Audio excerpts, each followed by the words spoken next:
Stand up and get ready to take a blow. You have the confidence that you can accept the blow.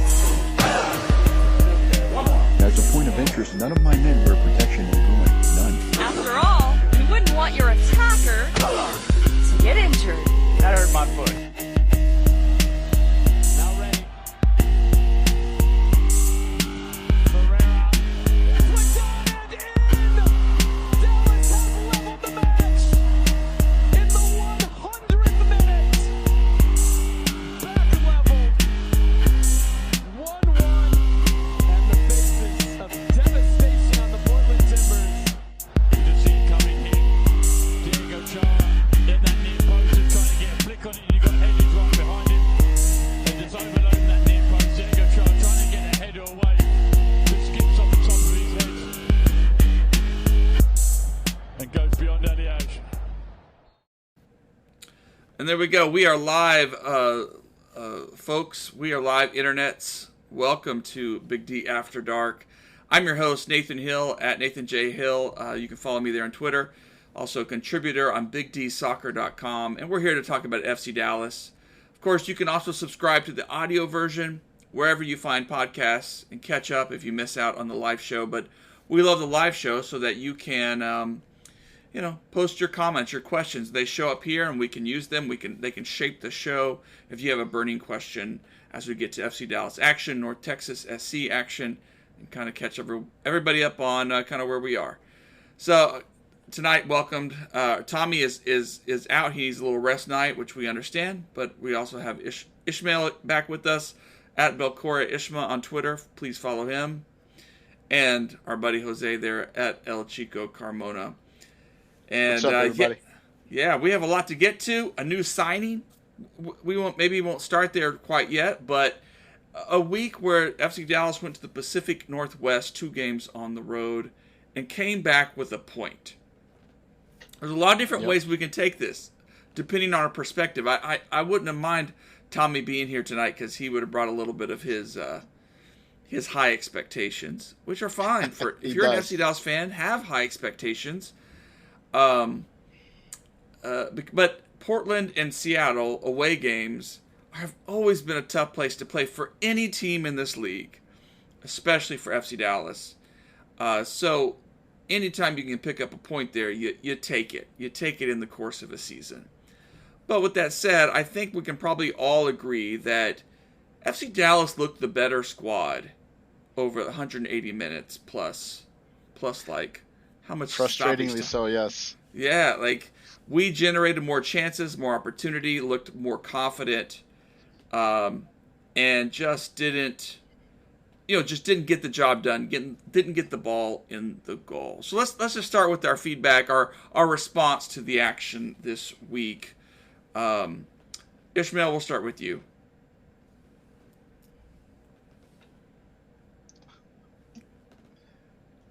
How about I go? Okay. You're muted. Ishmael. You're muted. Let me see. I might be able to change that. Go ahead, Jose. Well, I mean, I think, considering that the team traveled to Seattle and traveled to Portland, it's frustrating for the fan base to see them perform in a way where you swear they could have gotten more points out of both of those games. So on one end, honestly, getting a point on the road in Cascadia, that's a good trip. I mean, usually, historically, we travel down there and get our butts handed to us or manhandled. And with 2 games like that back to back, to have them both go there and really, I mean, I thought we were a better team than Seattle too, by the way. It's just frustrating on one end, but on the other end, it shows the growth this team has had on the road, where we can watch the team go on the road and then be frustrated because they didn't walk out there with 3 points, because they're playing well on the road. I swear they play better on the road than they do at home, which is hard for me to say, but I would say that both those teams were lucky to walk. Seattle was lucky to walk out of there with 3 points. That should have been a draw. And Portland was lucky to have walked out of there with anything at all because of that.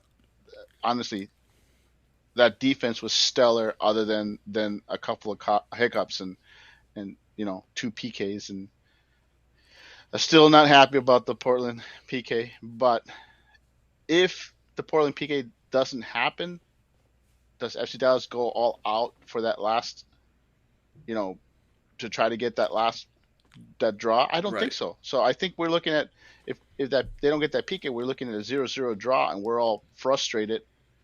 Instead, we get a 1-1 draw, and we're all elated. So so I think 1 point from the Seattle Portland trip and the way they performed overall, I'll take it. I think it's a good trip. It's not a great trip, but I'm okay with it. Get Ishmael back in here. Oh, we can hear you now. All right. I Top don't three know in the what West, happened. baby. Sorry. Top three. Top three. I mean, it is something. I mean, Ishmael, that's what I take away. Like, just very briefly pre show, but just you give up 2 goals on the road this week across 2 matches, and when they're both PKs, they're not run of play goals. They're not these golazzos. They're not just like your team getting beat down. They're like just mistakes, player Yeah. mistakes, right? And so there's something to take from that. Like, if this team can get stingy again, it could be an interesting next few weeks, right? Yeah. I mean, I think it's telling that we are in third place after having a pretty poor, I would say, 2 road games. I mean, like not poor in how we played, maybe, but poor in the results. That just tells you how tight it is in the West. And I think when you're looking at a game like Seattle, I think that game you can take less out of because of the fact that you were dealing with a lot of injuries and like weird, like it's a mid-game week and you're looking at Portland as, I think even though Seattle is lower than Portland, you're looking at Portland maybe as the more interesting choice. Like at that point they were lower. um, yeah, I think, I don't know, it's a weird week because Jose said in the last pod, if we get 2 points, it's a good week. We got 1 point. And I still think it's fine, but the issue persists about inconsistency and how we come in and week out. And if injuries like Faku's and Pax's continue, then there's a serious concern for inconsistency at a time that we really can't take wins and losses like week in and week out when you have 6 or 7 teams just right at our tail. Like we are 6 points from 11th place or 10th place, something like that. That's extremely tight, and we still have a couple of games left in the season. It's like in 10, and for us it's 9 games, but for most of the league it's 10 games. A lot can happen in that time period. Yeah. It's True. not unlikely that Vancouver, who just had a bunch of signings come in, just start rocketing up the standings. What's up, Johnny? Yeah, there's What's up, Johnny? I mean, there's a lot of ways this can go. This season can go, and I think that's why we're holding our breath. On the other hand, I would say like it. Hopefully, when we look back at this season, FC Dallas started out, and the defense was sort of the most consistent aspect of the play. The offense started then to get into its groove. We hit the rough patch, and a lot of that was, bad defense. Just injuries, inconsistency led to some really heartbreaking loss points late, especially. And if the defense can get back into form a bit, if guys can settle down, of course, after this Portland game where both Jose Martinez came off and Farfan came off, like it just opens the door to all these questions about injuries and stuff. If the team can get healthy defensively and play like that, we could be we could really get in a good run down the stretch. Still got to take our chances, but it's just a lot of what ifs, though. That's the main issue I see right now. Like we have a lot of defensive inconsistencies, but at least it's been shored up for the most part. Like the inconsistencies right now are coming from injuries. The main one being Jose Martinez from fitness and Michael Farfan from just being unlucky in the last couple of games. but my main worry is that the attack has dried up. Like we weren't really expecting much from Velasco. He has improved in the way that he's interacting with the team, but it's still not going to be a stats game for him this season. But Areola has dried up, and Jesus has dried up, like significantly. And when that's who we're relying on for the majority of the season, they have both of them, I believe, 21 goals together, and we have 34 goals this season. That's that's a good chunk of our scoring prowess drying up. Um, Maybe it's a slump. It's not a complete rut where they're not scoring at all. Like they are scoring here and there. Jesus does a insane free kick. Areola gets a rebound in Austin like that. Like they are scoring, but it's not the rate that they were, and that's what we were relying on. Um, Hopefully, they come back from the All Star game and just take some lessons from Vasquez and other players. I don't know, but I think if we're going to have defensive inconsistencies throughout the season because we know Martinez has issues. Farfan getting hit twice now, pretty bad, is not a great sign that he's going to go 100% through the rest of the season. Hopefully he does, but that's slightly unlikely. Hedges has had his issues, and Tumasi is really good, but he has his limits. So we're not going to be super consistent in the defense. The attack is what we were relying on. If that's also inconsistent, and if we have these injuries in the midfield, there's a serious concern. That's an actual issue. Overly too pessimistic for me there, Ismail. I Yeah, All mean, it's right, me. all It's right. let's me. let's point out the addition of Leggett to the midfield, which strengthens the midfield and adds another difference maker. I mean, I don't I know it has he has just his detractors, people that piss on him or whatnot for usually USMT fans. But let's face it, for Dallas to get a player of that type at this point in the season, that's a big win, and pushes. We had the rotating window, revolving door of Siki and Cervania. Now you can say they're backups. They're no longer part of the rotating door. I'm not saying they're not going to get starts. I'm just not saying. I'm just saying they're not going to alternate starts like they've been doing. That gets brought in. He will be a starter next to Paxton, and now we just got to figure out if it's going to be Cirillo, uh, uh, or well, Quinones is injured, so it's Cirillo for now. But let's face it, that does solve to some extent one of our biggest weaknesses, and that is that midfield rotation. Solidifying that rotation, having a veteran presence there, will make it so that the team, it has some teams that have just kind of rolled over our midfield. That should strengthen the team and hopefully be that missing link where we get that solidification between the attack and the defense.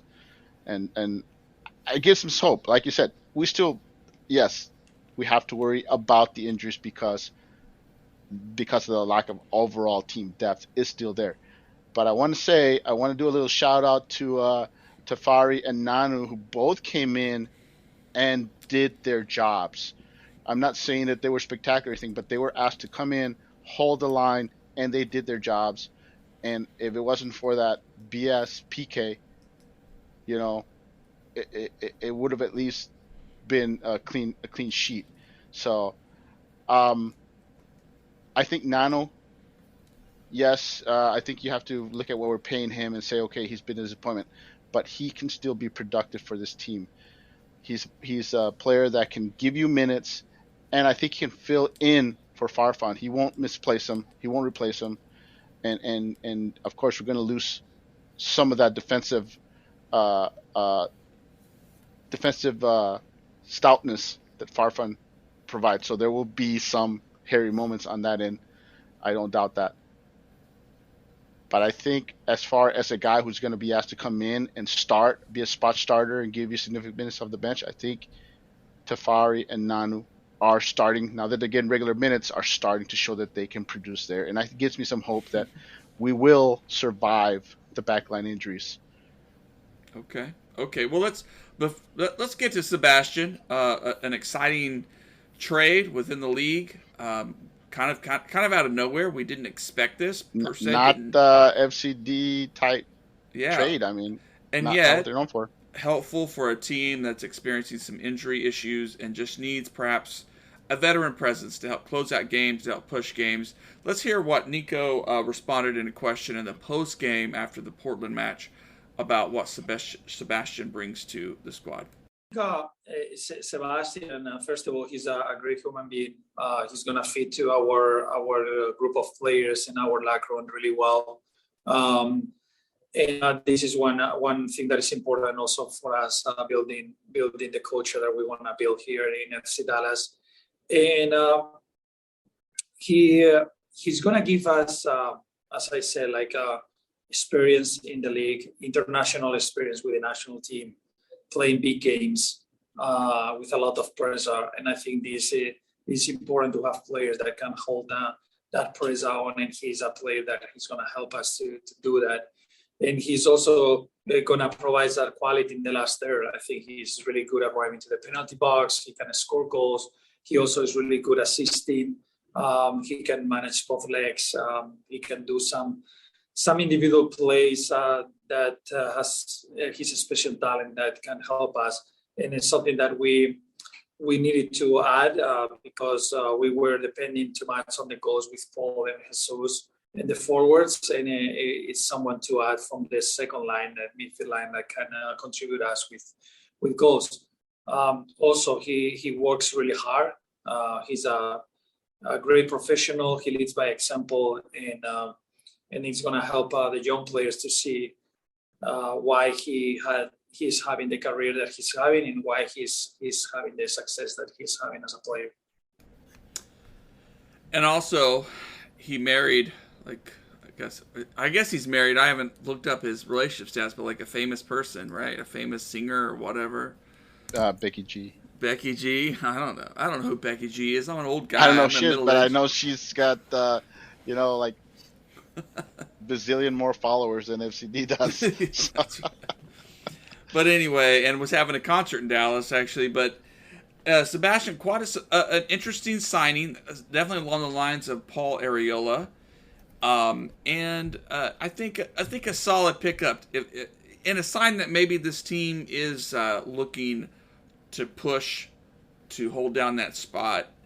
Because at the very least, what Sebastian brings, he can certainly score. He can be a great offensive weapon.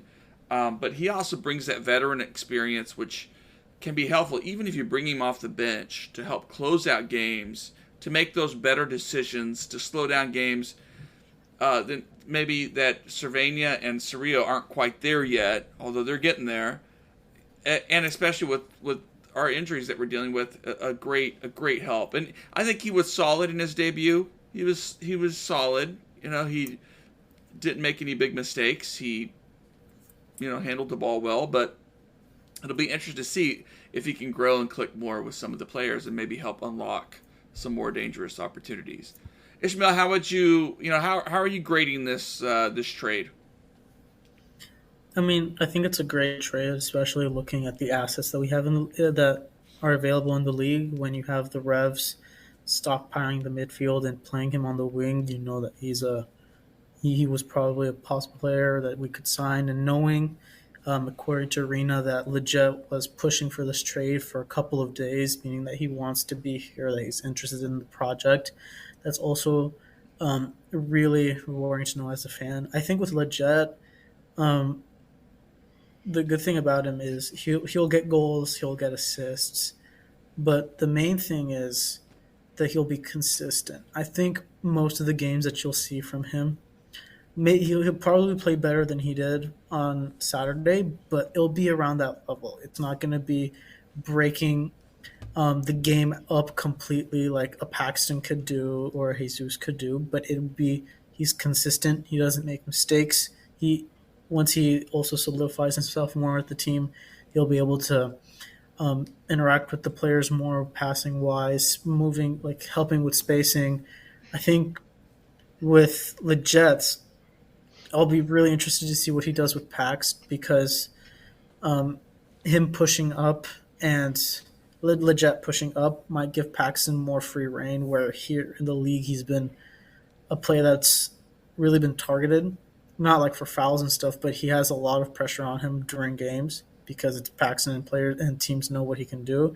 So now when with two midfield options that can do almost the same thing, it's a really good weapon for FC Dallas. And I think um, his longevity with this team is also based off of how well he plays because it's also not that FC Dallas is stuck with a massive contract. He was traded to the Revs on a contract that was already with the Galaxy.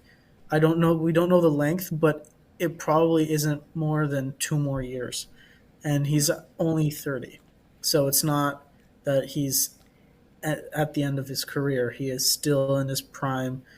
Um, I think he'll be a good role model to the other midfielders, especially a player like Siki, who we want to develop as quick as possible because he's 24 and he has little room for development, but not that much. So I think it's a very good signing. It's one that would push us to the playoffs if we don't have that many injuries. But it's going to be a fun signing, I think. I think he'll be successful. Yeah, and I agree. I think he brings stability, stability, stability.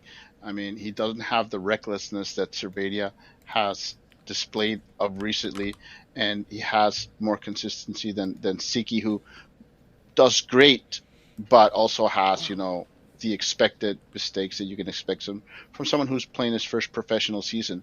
So it gives you that veteran presence and another vocal leader, and hopefully adds to that fortitude that this team has begun to show on the road. Because let's face it, their decision to play bunker down defense from time to time, especially in those recent games where they took a lead, you gotta admit you gotta have you got your nerves got to be through the roofs. You got to play it perfectly, knowing that you're under siege, and having another veteran player out there, that's a significantly big deal for this team. And somebody some USMT fans were saying that FC Dallas is the new USMNT graveyard. No, baby, it's the Lazarus pits. Bringing them dip back to them in life. bringing them back to life, and then they come back and terrorize you on the USMNT roster from Dallas. So that's what that is, and It's good stuff. you gotta love it. You gotta love it. Honestly, like I said, it gives us hope. I'm not saying we don't know how it's gonna turn out. His stats aren't really all that better than Cervania. I mean, Cervania has 2 goals, 3 assists in the year. Leggett has 2 goals, 4 assists, but he has only 1 card the whole season, 1 yellow card for the entire season, and that's what you want. That's what you want. Yeah, I think with Leggett, what's also interesting is that he improves Thanks, everyone Johnny. else. He improves everyone else. Like Yes. we talk about players having a limit to how much they can do. Tomasi and Areola both have limits. I think like they are a specific kind of player, and they can excel at it. What, did I They just can- hear Tomasi criticism from Yeah, Ismael Del I was Toro? criticizing him earlier. Without Nanu really competing with him on the right side anymore, I'm like I can go back down to earth. Once Nanu starts playing again on the right, Okay. I'll be on Tomasi train. But like Then he gets all defensive about it. yeah, Leggett raises their abilities. I think his best attribute besides his stability is again how he plays with other players. Like he will basically be there for everyone else on the team, especially on that side that he plays on. So I hope he brings back the consistency. That's the main thing. Like especially looking at how we've been playing, a player like him can really elevate the rest of the team's play and make them like just perform at a higher level. So it will be interesting, especially with a team like San Jose next week. I know we'll talk about it more. Where you should be winning this game, no matter how good players like Abobasi are or Kate Cowell or whatever. This is a game you need to win. And like FC Dallas sometimes has been kind of inconsistent, especially as of late against teams that they need to be beating. So that's where Legit comes in and just snaps everyone back to life and makes sure we are playing at the level that we need to get 3 points in a game like that. what Well, what what Ishmael is saying, and I want to clarify because we've said this in the past, is that FC Dallas plays down to or up to the level of their opponents, and they struggle with teams that they shouldn't struggle with, and play well against teams they should be playing well. If they you should have a consistent level. And FC Dallas, we've seen, have played some teams that we thought that they should just beat, and just struggled mightily. And that's that lack of leadership, that lack of stability that hopefully the Jet adds to this team. and well, I always learn something on the on our podcast and our conversation. Like, I did not know that Siki was 24 years old. I thought he was much younger. So that's fascinating to me. That kind of changes the perspective. But I think he's been a fan favorite this year. He has been the Timo Pitter of of our current year. That people love what he brings, his energy and stuff. But and some of it just hasn't translated quite yet, and it'll take time for it to translate. You know, for a guy like that. I guess he's young in relation to MLS as far as. He's a rookie. You know, he's learning the league, and people every game provides more data for other teams to learn about him and to try to shut him down. But he can bring such good energy and skill to the field. It'll be fun to see him grow. But like, I didn't realize he was already, close to his mid-20s. So that'll be interesting to see. Siki with his energy and his fearlessness on the dribble and his penchant to make mistakes, but also he's basically chaos personified on the field. It's if we can find a way to control the kind of chaos that he brings on the field, he'll be a great asset off the bench. When you need that spark, when you're like, hey, the team isn't fighting, okay, bring in Siki and unleash him. That's what the team needs to do. They need to harness that chaos that he brings, because he is his energy. He's everywhere. Yeah. Sometimes, not where he's supposed to be. But like I said, that's just will come with experience. And I hope Nico encourages him to basically finds a way to hone that chaos that he brings, because that's why we all like him, because you see him on the field and you just see him working his butt off. And maybe we don't notice some of the mistakes he does because he makes up for them through sheer, relentlessness out there. Well, this comment from Arjun or Arjun, I've been noticing we're scared taking shots slightly outside the box. Keep trying to lob it up for headers, but every attacker's short. Why do we keep doing it? And I do think that some of the frustration sometimes is like waiting for the perfect opportunity on goal, which is beautiful if you're a great team, one of the top Premier League teams, whatever. If you're Bayern, waiting for that correct spot. FC Dallas, do we have that kind of level? Maybe not. But I do think that's what Nico wants them to do. He wants them to be patient on the ball and to manipulate the defense, to create those opportunities and wait and have patience for that right opportunity. Because that right opportunity may be one more pass away. The downside is if you're always waiting for that opportunity and you never actually take the shot, it's pretty awful soccer to watch, Well, I mean, to be fair, I think that when FC Dallas executes that well, they win, and when they don't execute it very well, they generally draw. When we start taking shots from all over the field, is the games we've lost. Look at NYCFC. Look at the last Seattle game where we had more shots. I think this is just when we actually, if you look at the actual games that we've been playing, when they dilate from the style that they've basically strengthened over the course of the season, that's the bread and butter of the team. And sometimes they have to go differently because, like in the Seattle game, like we've been saying, you have players like Siki who are out, Faku, and then they end up just shooting from everywhere and getting 15 shots, and only 3 of them were on target.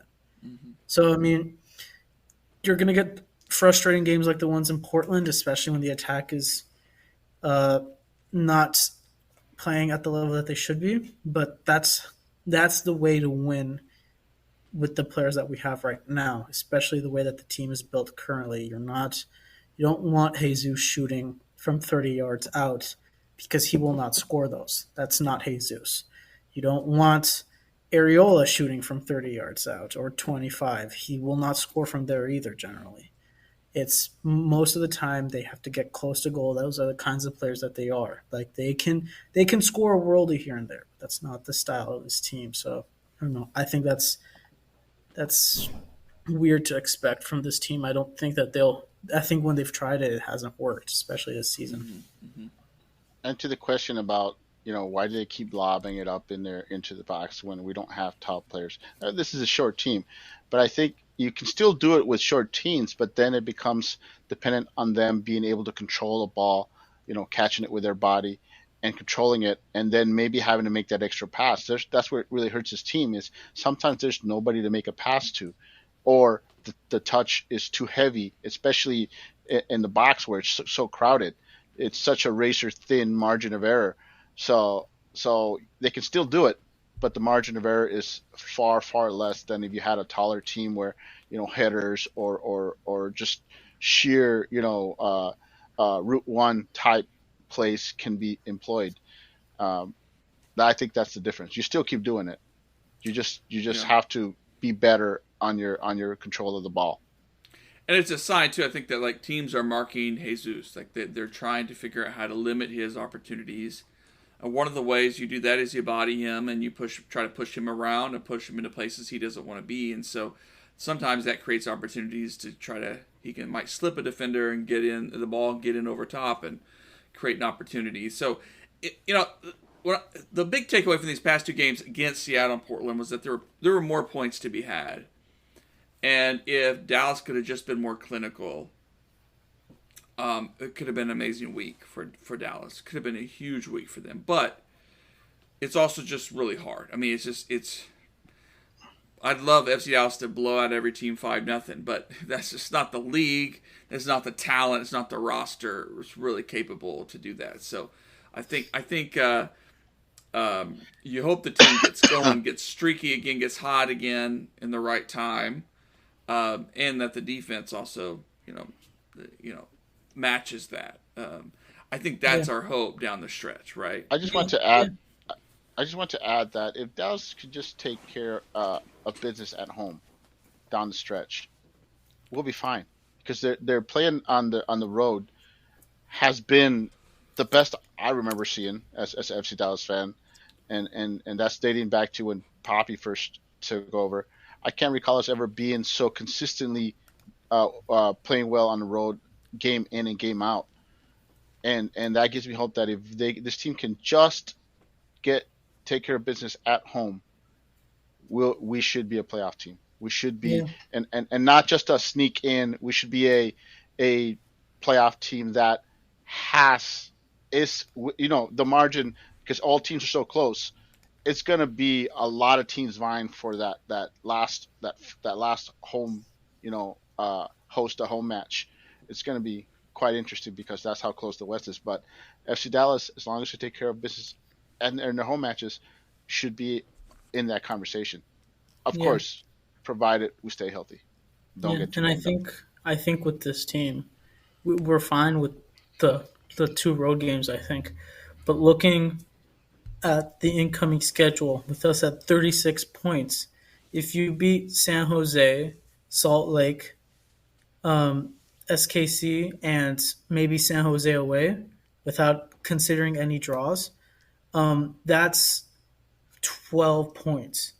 And 48 points most times in this league's history has been enough to make the playoffs. So if you look at the schedule that we have, it's not an easy one. And we're having a lot of 6-point games.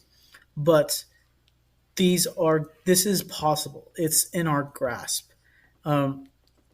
That's the reason why, again, games like the Seattle and Portland game make me slightly nervous, where I think we could have gotten more out of both of those games. Is that, again, we play at the level of our teams. And So but I also will want we to point be? out Yeah. But I also want to point out how I forgot who set it up here.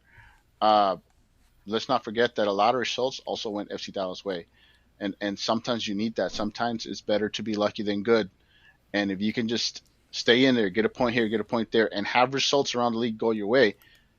Let's face it, FC Dallas is in third place because a lot of results, not one, not two, but a lot of results went their way, and you know, Yeah, if but that I think continues, it can't continue. But yeah, so far, that has happened a lot this season. yeah, Yeah. yeah. But I think especially as we're going into this last game stretch, you really can't and shouldn't rely on that. And Agreed, yeah, agreed. because That's why I I'm think saying the home yeah. matches have to. You got to bring home the Yeah, bacon at I home. think the team. Yeah, I think the team has gotten. That's why we say we're kind of surprised we're in third, because all during this league, this year, we've gotten somewhat lucky, and that's fine. It's not fault of anybody. That's good for us. But now in this home stretch, when we have games like San Jose, that's a must win. It's doesn't matter if the games go your way, especially when you're looking at two final games in SKC and Colorado, which are not going to be easy considering how we've played against these opponents before. This kind of game that's coming up next weekend is critical. And Agreed. anything less than a win genuinely concerns me, not because of the result, but because of the form going into the rest of the season when you lose to the second worst team in the West. It's And it's critical. and this is the time of the year where you need to start putting it all together, and showing that you're building towards that playoff performance. So I agree Right. with Ismail. It's very critical. We need to get 3 points out of this and build on it. And they hit right away after this game on Saturday, so a week to kind of rest up a little bit. They have another 3 game week essentially: a Saturday, Wednesday, Sunday, 2 of which are home, and then Sunday at Nashville. So those will be some pretty crucial matches. In Nashville, there are points to be had there. Nashville has not been the defensive stalwart that they once were, so there's certainly points to be had there. So, I think FC Dallas should go into these games trying to get the maximum points and solidify their standing. I mean, it's going to be exciting. It's just going to be exciting. It's Major League Soccer. It's exciting. Oh, and by the way, All-Star Week. And, of course, congratulations to Jesus and Paul for making the All-Star team. And we'll be excited to... I don't... sometimes I Don't don't get know. injured. Yeah, just Don't don't get get Yes. injured. injured. That's Don't the get goal. injured. Enjoy I don't, yourself. Have a good time. But, I don't even know if I'll watch the All-Star thing. yeah, I I don't just... care if you play like crap on a massive stage. Don't get injured. Yeah. Yeah. Yeah, Don't get get rested. injured. Don't ruin your form. Let's before we close out the show tonight, let's talk about North Texas SC. Also had a big match this weekend as they traveled to Portland Timbers 2. And this was your quintessential frustrating match for North Texas soccer fans. I think you saw in a 2-2 draw where really North Texas was up 2-0, and then gave up 2 goals for a draw, and then lost the penalty shootout. Um, this is a young team. It's a young and raw team, and I had not heard in the postgame that I was going to have the clip, but there were some technical issues with it. Coach Kaw was as livid as I had ever seen him. He is such a positive guy. Even when his guys struggle, he's just like, they're learning, they're growing. But he was clear that there were some players in North Texas, if their vision was to compete at the highest levels, that they needed to take a hard look in the mirror. Their concentration, their positioning, locking in, their awareness, their presence, what they bring out to the field. Because maybe this was a situation where the team was like, we got 2-0. Portland is going to lay down and let us just roll out the game. And the Timbers were hungry, and they fought hard, and they made it a tough match. And they came away with a draw and then the penalty shootout. So definitely a tough match for North Texas. Jose, did you watch the match, and what were your takeaways? I watched portions of it. I didn't watch the whole thing, but I have to say that Coach Ka has a right to be livid because a win by North Texas would have put him clear of the fifth place team by 6 points. 6 points.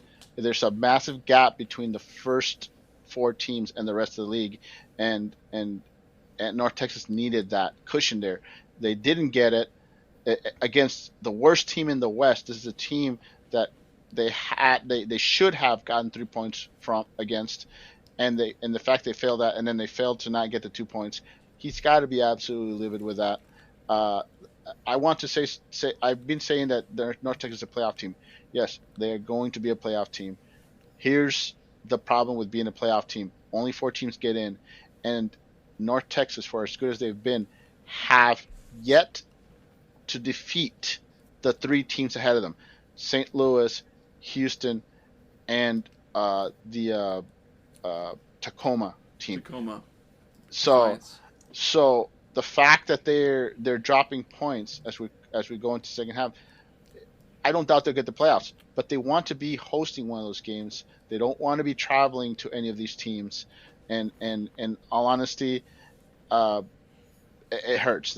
I think absolutely he's right. That's a team that there's no excuse for them not to get 3 points against. And the fact that the teams ahead of them also all won. St. Louis won, Houston won, Tacoma won. They all won impressively. It hurts North Texas, and it basically, there's the big four, but maybe it's the big three, and North Texas is trying to figure out whether it's one of the big four or it's in with the rest of the pack. Mm. Well, another nugget about this match was that Thomas Roberts was a sub, came in and played. Interesting. Was part of that collapse, by the way. Yeah. Although Coach Call did say that he thought Roberts played decently, and I don't know that Roberts was directly responsible for the collapse. I think he came out and played, but he's not. But it was interesting because this is a guy who really needs to get some confidence going if he wants to contribute with the senior team, and so kind of a surprise. I think we're starting to see that Roberts probably doesn't have a future with North Texas. I mean, we have to with FC Dallas. He's too good to be playing at North Texas.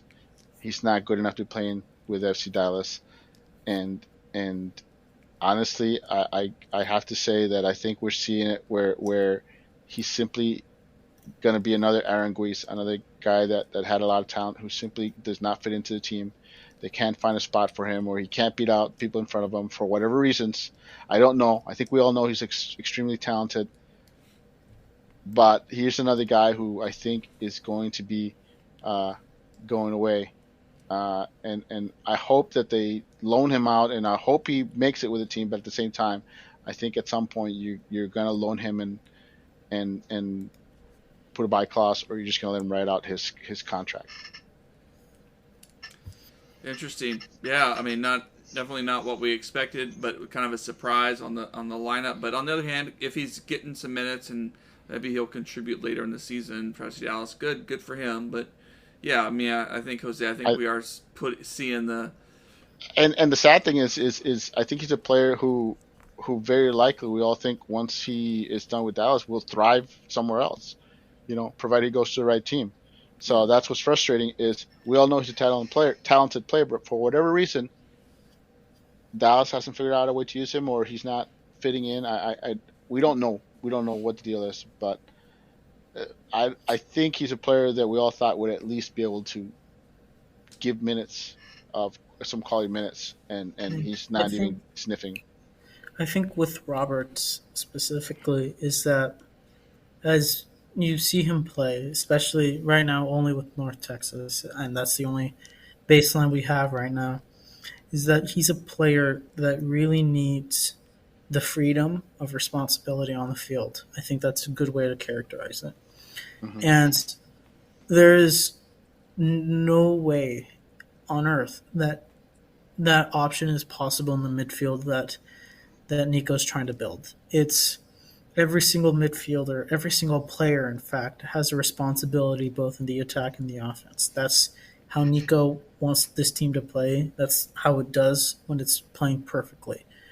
And Roberts has improved. Well, he had improved This is, of course, a one-off game that we can't really take too much from.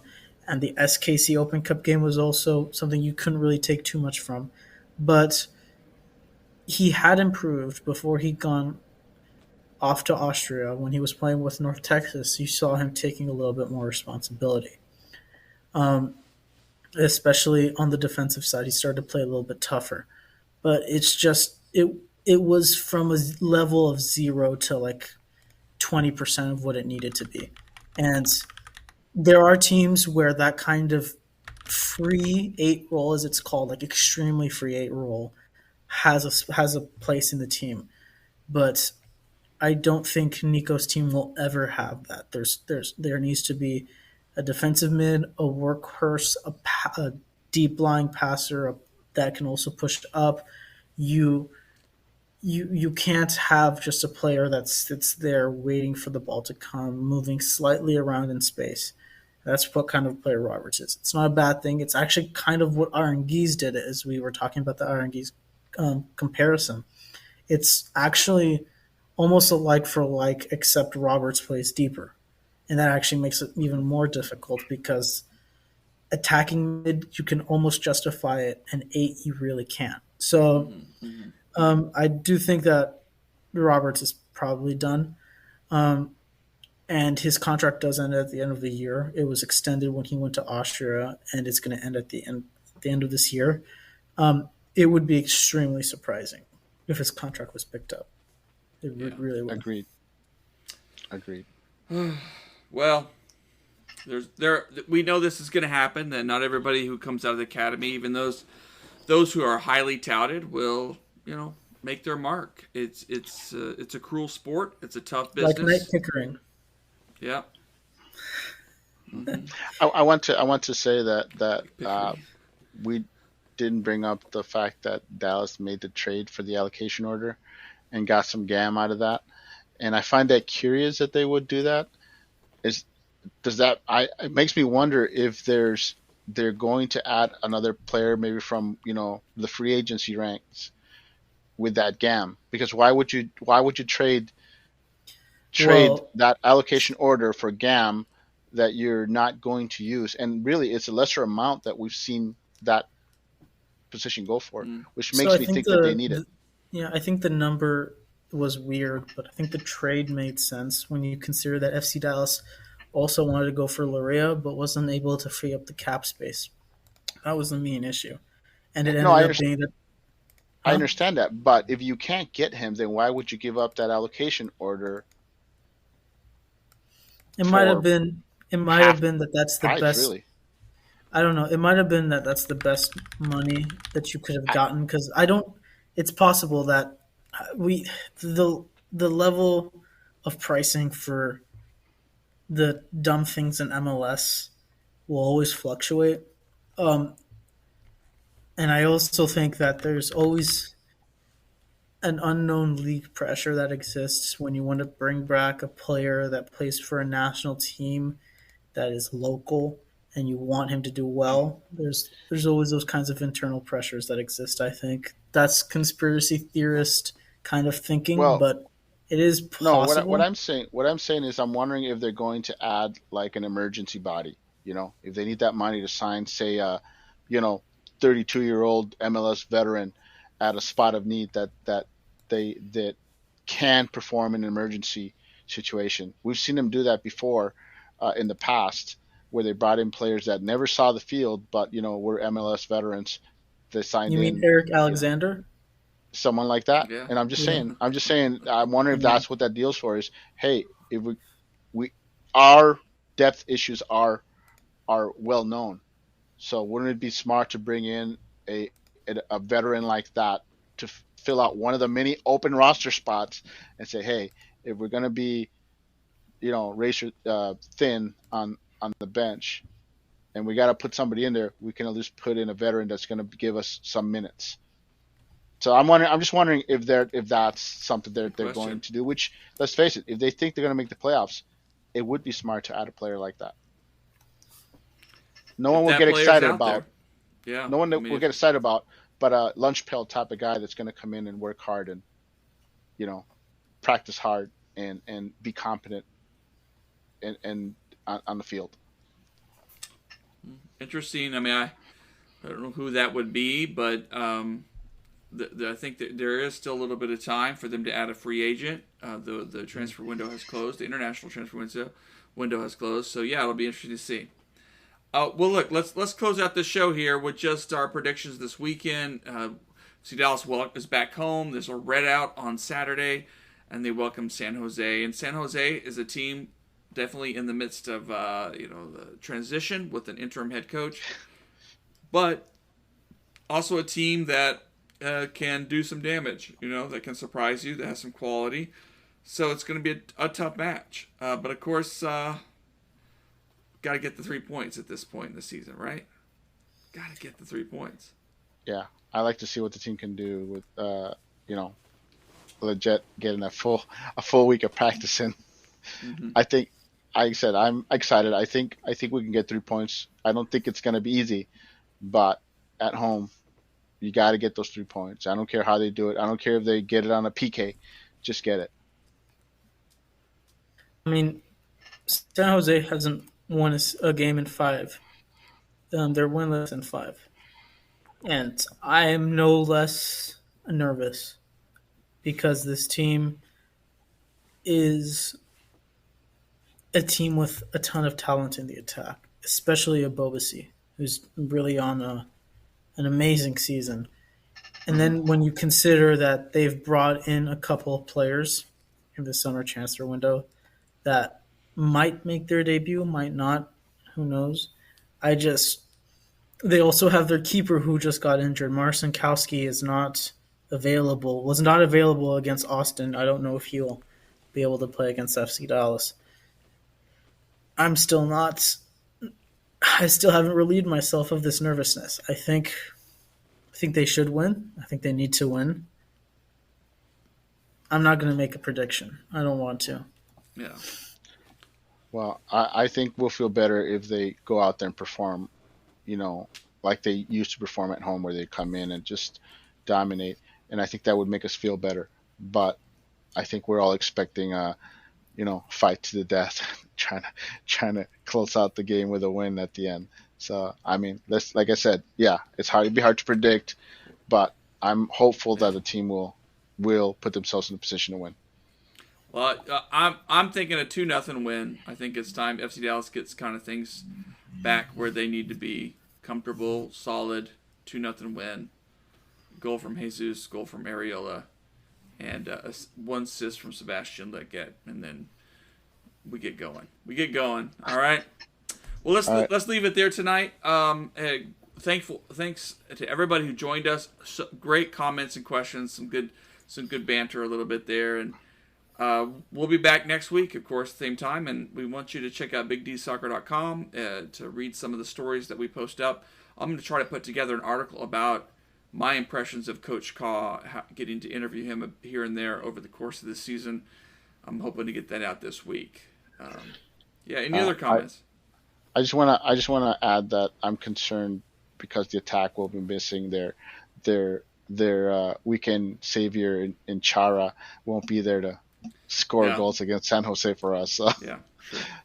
The legend, FC Dallas legend, Diego Chara. We should ask him to come put the scarf on Lamar Hunt. It really could not have happened to a better player. Absolutely. It was better than if I say it. Maybe I'm wrong, but I think it was better than if an FC Dallas player had just scored it, because that just gave me so much internal happiness. Yes, it was amazing. Absolutely. All right. Well, good night, everybody. Good night, guys. Good night.